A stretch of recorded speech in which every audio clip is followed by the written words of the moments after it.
সোমবারের মধ্যে ইবতেদায়ী মাদ্রাসার জাতীয়করণের প্রক্রিয়া শুরুর আশ্বাস।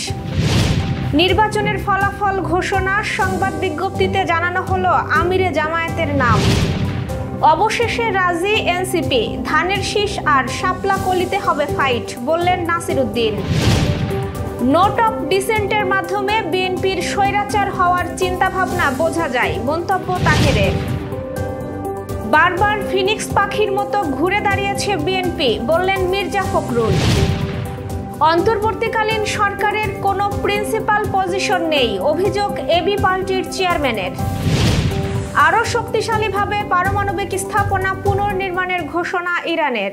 দর্শক, আমাদের রাতের আয়োজনে আপনাদের সাথে আছি আমি স্বপ্না দেবরাত। শুনছিলেন প্রধান শিরোনাম।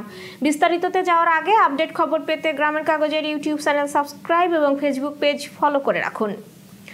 আগামীকাল সোমবারের মধ্যে অনুদানভুক্ত ইবতেদায়ী মাদ্রাসার জাতীয়করণের প্রক্রিয়া শুরুর ব্যাপারে আশ্বাস দিয়েছে শিক্ষা মন্ত্রণালয়। আজ ২১তম দিনের মতো জাতীয় প্রেস ক্লাবের সামনে অবস্থান নেয় ইবতেদায়ী মাদ্রাসার শিক্ষকরা। দুপুরে তারা যমুনা অভিমুখে লং মার্চ শুরু করলে পুলিশি বাধার মুখোমুখি হয়।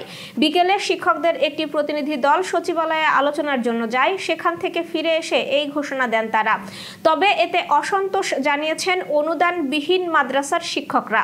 অনুদানভুক্ত ও অনুদানবিহীন সকল ইবতেদায়ী মাদ্রাসাকে জাতীয়করণের আওতায় না নিয়ে আসা পর্যন্ত আন্দোলন চালিয়ে যাওয়ার ঘোষণা দিয়েছেন শিক্ষক নেতারা।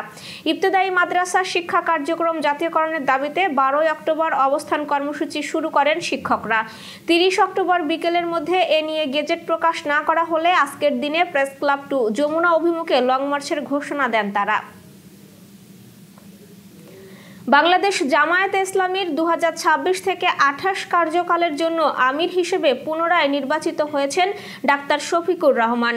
শনিবার রাতে সংগঠনের অভ্যন্তরীণ নির্বাচন পরিচালনার দায়িত্বে থাকা প্রধান নির্বাচন কমিশনার ও জামায়াতের সহকারী সেক্রেটারি জেনারেল মাওলানা এটিএম মাসুম নির্বাচনের ফলাফল ঘোষণা করেন। আজ জামায়াতের এক সংবাদ বিজ্ঞপ্তিতে জানানো হয়েছে, গত ৯ অক্টোবর থেকে ২৫ অক্টোবর পর্যন্ত সারা দেশের সদস্যদের ভোটের মাধ্যমে আমির নির্বাচন অনুষ্ঠিত হয়। গোপন ব্যালটের মাধ্যমে ভোট গ্রহণ শেষে সংশ্লিষ্ট দায়িত্বপ্রাপ্ত টিম ভোট গণনা সম্পন্ন করে। এরপর শনিবার রাতে প্রধান নির্বাচন কমিশনার আনুষ্ঠানিকভাবে ফলাফল ঘোষণা করে। প্রাপ্ত ফলাফল অনুযায়ী ২০২৬ থেকে ২৮ কার্যকালের জন্য সর্বাধিক ভোট পেয়ে ডাক্তার শফিকুর রহমান বাংলাদেশ জামায়াতে ইসলামীর আমির নির্বাচিত হন। ডাক্তার শফিকুর রহমান ২০১৯ সাল থেকে জামায়াতের আমির হিসেবে দায়িত্ব পালন করছেন। এর আগে তিনি সংগঠনের সেক্রেটারি জেনারেল সহ বিভিন্ন গুরুত্বপূর্ণ পদে দায়িত্ব পালন করেন। নির্বাচনী প্রতীক হিসেবে শাপলা কলি নিতে রাজি হয়েছে জাতীয় নাগরিক পার্টি। সেই সঙ্গে আগামী জাতীয় নির্বাচনে ৩০০ আসনে প্রার্থী দেওয়ার ঘোষণা দিয়েছে দলটি। এনসিপির মুখ্য সমন্বয়ক নাসির উদ্দিন পাটোয়ারি আজ প্রধান নির্বাচন কমিশনারের সঙ্গে বৈঠক শেষে এই ঘোষণা দেন। ইত্তেফাক তাদের এক সংবাদে জানিয়েছে, এনসিপির এই নেতা বলেছেন, ধানের শীষ আর শাপলা কলিতে হবে ফাইট। আমাদের দল থেকে ৩০০ আসনে প্রার্থী দেওয়া হবে।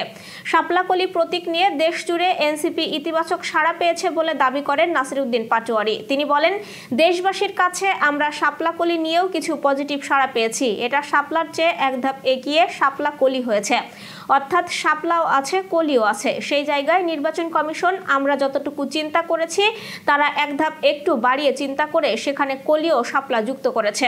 পাটোয়ারি বলেন, বিএনপির চাঁদাবাজি ও সন্ত্রাসী কার্যকলাপে এবং জামায়াতে ইসলামী ধর্মীয় ফ্যাসিবাদের সঙ্গে এনসিপি যুক্ত হতে চায় না। এই দুই দল নিজেদের অবস্থান থেকে সরে আসলে জোটের চিন্তা করবে এনসিপি। জুলাই সনদে বিএনপি যেসব বিষয়ে নোট অফ ডিসেন্ট দিয়েছে তার মাধ্যমে দলটির স্বৈরাচার হওয়ার চিন্তাভাবনা রয়েছে বলে মন্তব্য করেছেন জামায়াতে ইসলামীর নায়েবে আমির সৈয়দ আব্দুল্লাহ মোহাম্মদ তাহের। আজ ফ্যাসিবাদের কালো থাবা ও আগামীর বাংলাদেশের চ্যালেঞ্জ শীর্ষক সেমিনারে তিনি এই মন্তব্য করেন। তাহের বলেন, বিএনপি যেসব বিষয়ে নোট অফ ডিসেন্ট দিয়েছে সেগুলোর মাধ্যমে বোঝা যায় যে তাদের মধ্যে স্বৈরাচার হওয়ার একটা চিন্তাভাবনা আছে।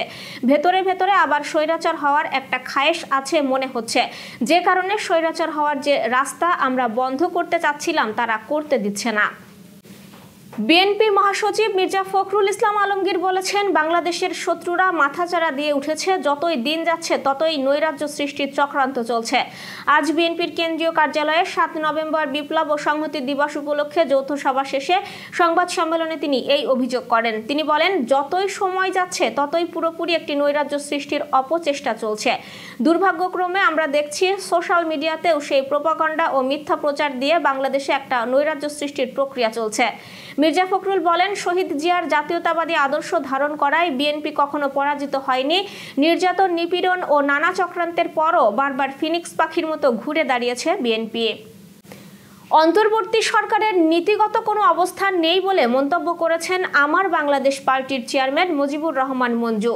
তিনি বলেন, অন্তর্বর্তীকালীন সরকারের কোনো প্রিন্সিপাল পজিশন নেই। বিএনপির চাপে উনি একবার ডানে ছোটেন, জামায়াতের চাপে বায়ে ছোটেন, আর এনসিপির চাপে মাঝে মাঝে ওপরে ওঠার চেষ্টা করেন। স্বল্প আস্থার সমাজে সংস্কার ও নির্বাচনী ঐক্যের রাজনৈতিক চ্যালেঞ্জ শীর্ষক আলোচনা সভায় তিনি এসব কথা বলেন। সভাটি যৌথভাবে আয়োজন করে এবি পার্টি, বাংলাদেশ রাষ্ট্র সংস্কার আন্দোলন ও ইউনাইটেড পিপলস বাংলাদেশ। সভায় 3 দলই ঐক্যবদ্ধভাবে এগিয়ে যাওয়ার অঙ্গীকার করে। জুলাই জাতীয় সনদ বাস্তবায়নে ঐক্যমত্য কমিশনের সুপারিশের পর দলগুলোর মতভিন্নতা প্রসঙ্গে মুজিবুর রহমান মঞ্জু বলেন, রাষ্ট্র এখন সংকটে রয়েছে। সবকিছু গুছিয়ে আনার পর সংকট এখন 3 জায়গায়। গণভোট আগে না একসঙ্গে, নোট অব ডিসেন্টের কি হবে এবং আগামী নির্বাচনের ধরন কি হবে।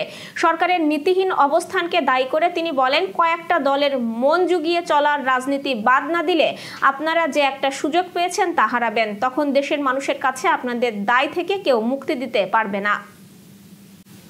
এবার যশোর সহ আঞ্চলিক সংবাদ। যশোরের অভয়নগরে প্রণোদনা কর্মসূচির আওতায় 2025-26 রবি মৌসুমে গম, সরিষা, মসুর, শীতকালীন পেঁয়াজ, সূর্যমুখী ও অরহর ফসলের বীজ ও সার বিতরণের উদ্বোধন হয়েছে। উপজেলা ও নোয়াপাড়া পৌর এলাকার 2340 জন কৃষক কিষানীর মাঝে এসব উপকরণ বিনামূল্যে বিতরণ করা হয়।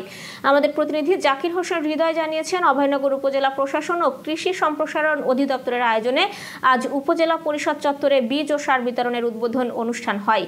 উপজেলা নির্বাহী কর্মকর্তা শেখ সালাউদ্দিন দীপুর সভাপতিত্বে এই অনুষ্ঠান হয়।